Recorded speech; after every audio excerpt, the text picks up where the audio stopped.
Baik, bismillahirrahmanirrahim. Assalamualaikum warahmatullahi wabarakatuh. Alhamdulillahirabbil alamin. Nasta'in ala umuri dunya waddin. Wassalatu wassalamu ala asyrofil anbiya'i wal mursalin wa ala alihi wa sahbihi ajmain amma ba'du. Pertama-tama mari kita panjatkan puji dan syukur kehadirat Allah Subhanahu wa taala. Alhamdulillah pada kesempatan kali ini kami dari kelompok 6 bisa memaparkan presentasi terkait proyek yang telah kami laksanakan. Tak lupa terima kasih juga atas kesempatannya pada Ibu Dr. Yulia Sukmawardani, MSI, selaku pengampu mata kuliah analisis kimia lingkungan. Baik, di sini kami kelompok 6 akan memaparkan terkait proyek yang telah kami laksanakan, yaitu terkait analisis kandungan unsur hara kalsium pada tumbuhan brokoli dengan metode titrasi kompleksometri. Kami dari kelompok 6 beranggotakan 2 orang, yaitu saya sendiri Muhammad Rian Ramadan dan kawan saya yakni Rifki Nur Pauji. Baik, untuk pemaparan yang pertama akan disampaikan terlebih dahulu oleh saudara Rifki Nur Pauji. Kepadanya saya persilahkan. Baik, terima kasih pada moderator. Yang pertama di sini adalah latar belakang di mana tanaman brokoli ini atau Brassica oleracea L ini merupakan salah satu sayuran yang banyak dikonsumsi karena kaya akan vitamin, mineral, dan senyawa bioaktif. Nah, salah satu contoh mineral yang penting yang terkandung dalam brokoli itu adalah kalsium, di mana unsur hara makro yang berperan dalam menjaga struktur dan kekuatan dinding sel tanaman serta mendukung proses metabolisme. Pada penelitian kali ini menggunakan metode titrasi kompleksometri, di mana titrasi kompleksometri ini merupakan titrasi yang berdasarkan pada reaksi pembentukan senyawa kompleks, misalnya penetapan kadar Ca2+ atau kalsium dan atau ion logam lainnya dengan EDTA atau etilen diamin tetraasetat. Boleh di next. Selanjutnya di sini ada tujuan dan juga rumusan. Yang pertama itu tujuan, di mana yang pertama itu menentukan kadar kalsium pada sampel brokoli menggunakan metode titrasi kompleksometri EDTA. Yang kedua itu mengetahui efektivitas metode kompleksometri dalam analisis kandungan kalsium pada ekstrak brokoli. Yang ketiga itu memberikan gambaran mengenai kadar Ca2+ larut air yang terdapat dalam sampel brokoli. Nah, untuk rumusan yang pertama itu ya bagaimana kadar kalsium yang diperoleh dari sampel brokoli ketika dianalisis menggunakan metode titrasi kompleksometri EDTA. Yang kedua, bagaimana mekanisme perubahan warna indikator EBT dalam menunjukkan titik akhir titrasi pada analisis kalsium. Yang ketiga itu sejauh mana metode ekstraksi menggunakan Aquades mampu menggambarkan kandungan kalsium pada brokoli jika dibandingkan dengan metode destruksi yang seharusnya digunakan untuk analisis total kalsium. Ready, next.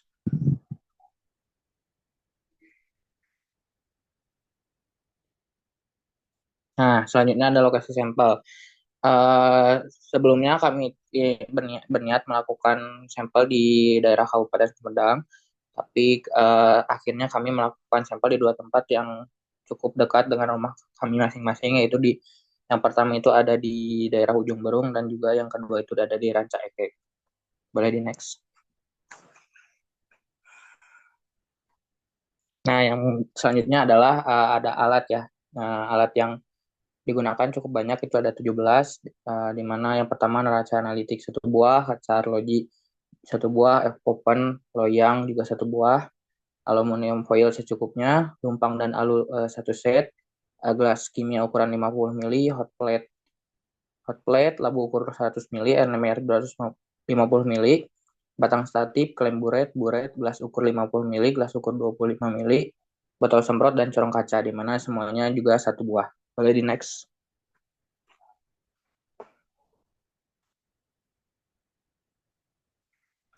Selanjutnya di sini ada bahan yang digunakan, di mana yang pertama itu ada HNO3 dengan konsentrasi 2M sebanyak 10 mili.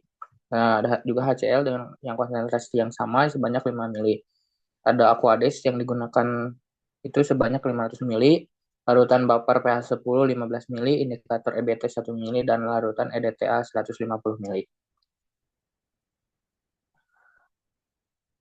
Nah, selanjutnya di sini ada prosedur. Prosedur pertama itu tentang preparasi sampel, di mana sampel brokoli segar ditimbang sebanyak kurang lebih 5 gram.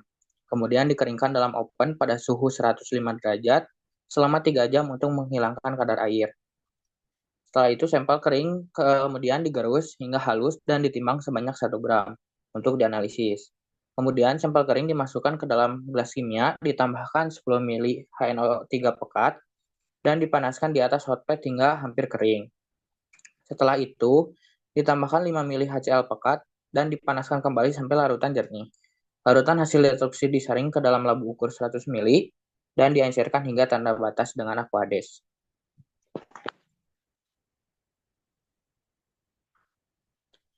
Yang kedua itu proses titrasi, di mana sebanyak 10 mili larutan sampel dimasukkan ke dalam labu Meyer. Kemudian ditambahkan 5 mili larutan vapor pH 10 atau campuran NH4Cl dan NH4OH. Dan juga 2 atau 3 tetes indikator EBT. Larutan kemudian dititrasi dengan larutan standar EDTA 0,01 m hingga warna berubah dari merah anggur menjadi biru murni. Volume EDTA yang digunakan dicatat sebagai volume titrasi. Yang ketiga itu perhitungan kadar kalsium, di mana MgCa per L ini cara menghitungnya adalah VEDTA dikali MEDTA dikali 40,08 dikali 1000 dibagi V sampel, di mana VEDTA ini adalah volume EDTA yang digunakan dalam satuan mili. M itu ada molaritas EDTA di dalam satuan mol per liter. Sedangkan 40,08 itu adalah massa atom relatif Ca. Untuk V sampel itu adalah volume sampel yang dititrasi dalam satuan mililiter. Nah, selanjutnya di sini ada perhitungan di mana sampel yang pertama itu dari kadar kalsium yang diambil dari daerah Ranca Ekek, di mana yang pertama itu menghasilkan 80,16 mg per liter, yang kedua itu 40,08 mg per liter, dan yang ketiga juga sama yaitu 40,08 mg per liter. Nah, selanjutnya untuk sampel yang diambil dari daerah ujung berung yaitu yang pertama yang pertama itu menghasilkan 80,16 mg, dan yang kedua dan ketiga juga sama yaitu 80,16 mg. Nah, dari hasil yang tadi dari sampel yang pertama untuk yang pertama itu VEDTA-nya 0,2 dan hasilnya sama ya seperti tadi, di mana setelah dihitung rata-rata sampelnya didapatkan 53,44 mg per liter. Nah, untuk yang kedua itu untuk rata-rata sampelnya yaitu 80,16 mg per liter. Nah, mungkin sekian pembahasan dari saya kembalikan kepada moderator.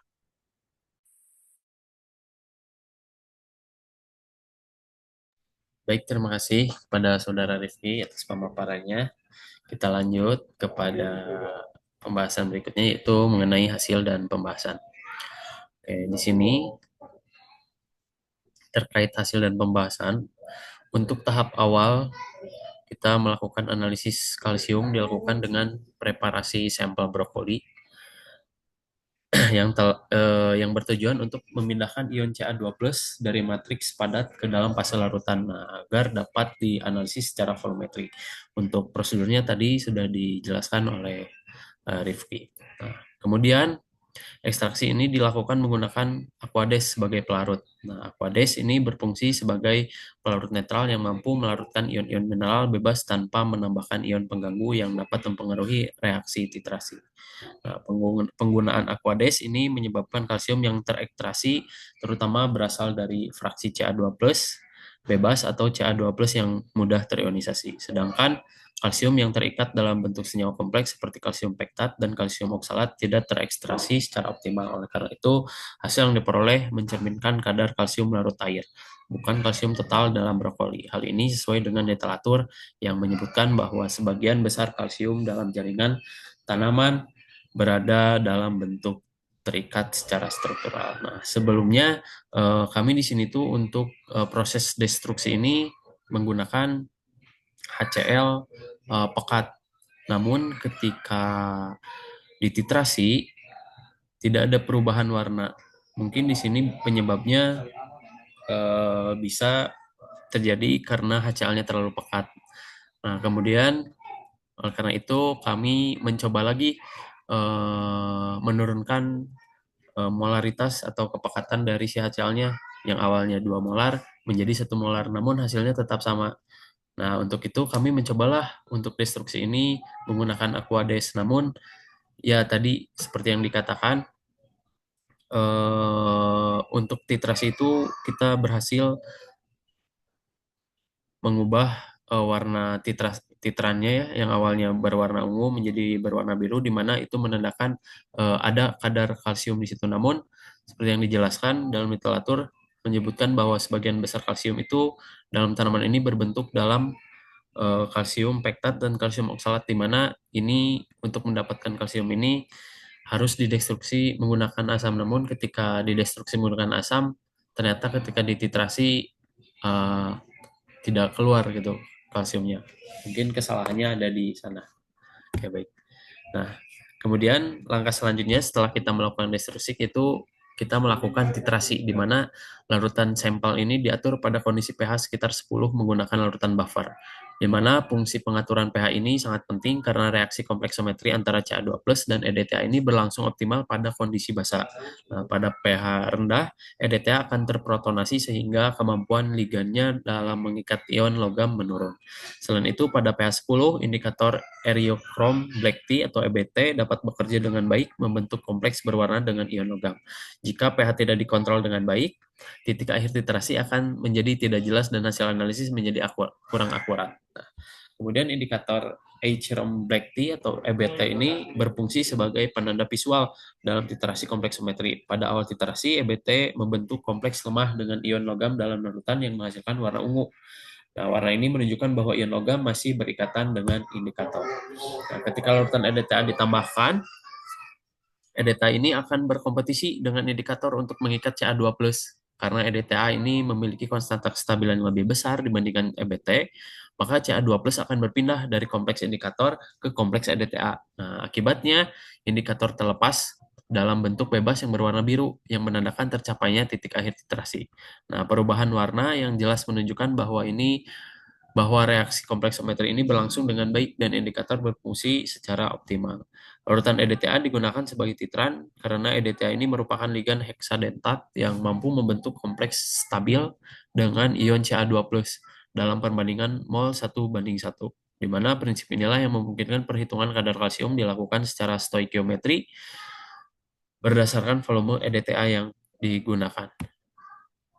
Nah, hasil dari titrasi kompleksometri menggunakan EDTA 0,1 molar menunjukkan bahwa volume titran yang diperlukan untuk mencapai titik akhir sangat kecil, yaitu 0,20 mili untuk alikuat pertama, serta 0,10 mili untuk alikuat kedua dan ketiga pada sampel brokoli asal ranca ekek. Nah, untuk sampel dari ujung berung, seluruh pengulangan titrasi ini memerlukan volume EDTA yang sama, yaitu 0,20 untuk alikuat pertama, kedua, dan ketiga. Nah, volume titran yang rendah ini menunjukkan bahwa konsentrasi Ca2+ yang berhasil terekstraksi menggunakan Aquades relatif kecil. Karena tadi seharusnya untuk destruksi ini menggunakan asam, karena bentuk kalsium pada tanaman ini rata-rata berbentuk kalsium pektat atau oksalat. Namun di sini kami menggunakan destruksi Aquades gitu. Nah, berdasarkan perhitungan tadi, menggunakan rumus kompleksometri standar, diperolehlah kadar Ca2+ larut air sebesar 53,44 mg per liter untuk sampel ranca ekek dan 80,16 mg per liter untuk sampel dari ujung berung. Nah, perbedaan nilai ini dapat dipengaruhi oleh kondisi tanah yang pertama, kemudian varietas brokoli ataupun tingkat kematangan tanaman, dan variasi Hasil dari ini juga dipengaruhi oleh destruksi ketika kita ingin mendapatkan kalsium. Nah, sampel asal dari ujung burung ini menunjukkan kandungan Ca2+ larut yang lebih tinggi dibandingkan sampel yang berasal dari ranca ekek. Nah, rendahnya kandungan kalsium yang terukur sejalan dengan fakta bahwa kalsium dalam tanaman ini sebagian besar berada dalam bentuk terikat, seperti kalsium pektat dan kalsium oksalat yang sudah tadi saya jelaskan ya, sehingga tidak larut optimal dengan pelarut air yang tadi harusnya menggunakan asam. Nah, dari sisi mekanisme titrasi, perubahan warna indikator Eichirom Black Tea dari ungu menjadi biru ini menunjukkan bahwa reaksi kompleksometri berlangsung sesuai dengan prinsip analisis. Nah, secara keseluruhan, hasil penelitian ini memperlihatkan bahwa metode titrasi kompleksometri mampu mengukur kadar Ca2+ larut air dalam sampel brokoli. Namun, untuk mendapatkan kadar kalsium total, diperlukan metode destruksi yang lebih kuat, seperti wet digestion atau dry ashing, karena metode ekstraksi aqueous ini memiliki keterbatasan dalam melarutkan kalsium terikat. Kemudian, terakhir, ada kesimpulan yang pertama, kadar kalsium dalam sampel 1 sebanyak 53,44 mg per liter dan sampel 2 sebanyak 80,16 mg per liter. Kesimpulan kedua, titrasi kompleksometri ini berhasil menunjukkan perubahan warna indikator yang jelas dari warna ungu berubah menjadi warna biru sebagai tanda titik akhir reaksi. Kemudian yang ketiga, metode ekstraksi menggunakan aqueous ini hanya dapat mengukur Ca2+ bebas, sehingga kadar kalsium yang dapat kita analisis pada brokoli ini tidak tinggi gitu ya, sedikit. Nah, kemudian untuk sarannya, yang pertama itu menggunakan metode destruksi asam ya, karena tadi kita menggunakan destruksi air, maka hasilnya kurang maksimal, hanya bisa mengukur kadar kalsium bebasnya saja, tanpa bisa mengukur kadar kalsium yang terikat. Nah, kemudian yang kedua, menggunakan buret atau mikropipet dengan ketelitian tinggi karena volume EDTA yang digunakan sangat kecil. Nah, kesalahan juga mungkin terjadi ketika kita kurang teliti melihat eh, volume EDTA yang digunakan. Itu karena EDTA yang digunakan ini sangat kecil sekali, hanya 2 sampai 3 tetes. Maka sulit juga untuk menentukan berapa nilai dari EDTA yang dibutuhkan.